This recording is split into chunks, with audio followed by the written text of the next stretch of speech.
राज्यातील शेतकरी बांधवांसाठी मोठी खुशखबर. 2 लाखापर्यंतचं कर्ज आता होणार माफ.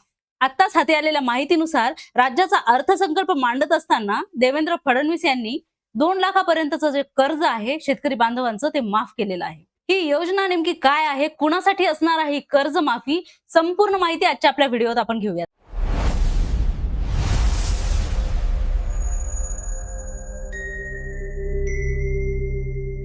नमस्कार मंडळी, मी त्रिशला क्लाउड मराठीमध्ये तुमचं पुन्हा एकदा मनापासून स्वागत करते. मित्रांनो, 2 लाख पर्यंतची कर्ज माफी शेतकरी बांधवांसाठी देवेंद्र फडणवीस यांनी आत्ताच जाहीर केलेली आहे. 2 लाख पर्यंतची जी कर्जाची थकबाकी शेतकरी बांधवांची आहे त्या सगळ्यांसाठी ही खुशखबर आहे. त्या सगळ्यांचं 2 लाख रुपयापर्यंतचं जे कर्ज आहे ते माफ होणार आहे. कोण असणार आहेत पात्र बघूयात. मित्रांनो, पुण्यश्लोक अहिल्याबाई होळकर कर्जमाफी योजनेअंतर्गत ही कर्जमाफी देण्यात येणार आहे. 30 सप्टेंबर 2025 पर्यंत थकीत कर्ज असलेल्या सर्व शेतकरी बांधवांचं 2 लाख रुपयापर्यंत कर्ज आहे ते आता पूर्णपणे माफ करण्यात येणार आहे.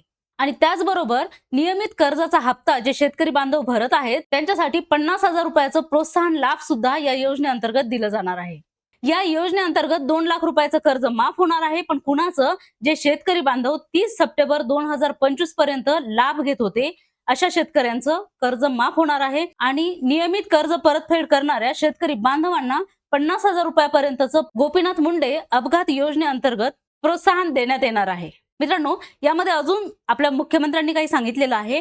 यामध्ये गोपीनाथ मुंडे अपघात योजनेत शेतमजुरांचा सहभाग करण्यात येणार आहे. त्याचबरोबर पांधन रस्त्यांना मान्यता दिली जाणार आहे. 30 लाखाहून अधिक शेतकऱ्यांना हवामान बाजारभाव माहिती दिली जाणार आहे. 4ही कृषी विद्यापीठात AIG मदत घेतली जाणार आहे. शेतकरी बांधवांचं उत्पन्न वाढवण्यासाठी मदत केली जाणार आहे.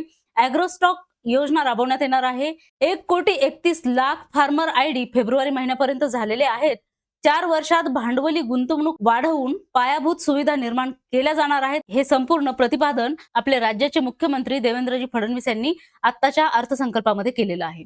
आगामी 2 वर्षात महाराष्ट्र नैसर्गिक शेती अभियानाची सुरुवात सुद्धा केली जाणार आहे. त्याचबरोबर गोपीनाथ मुंडे मंडळात आता शेतमजुरांचाही समावेश केला जाणार आहे.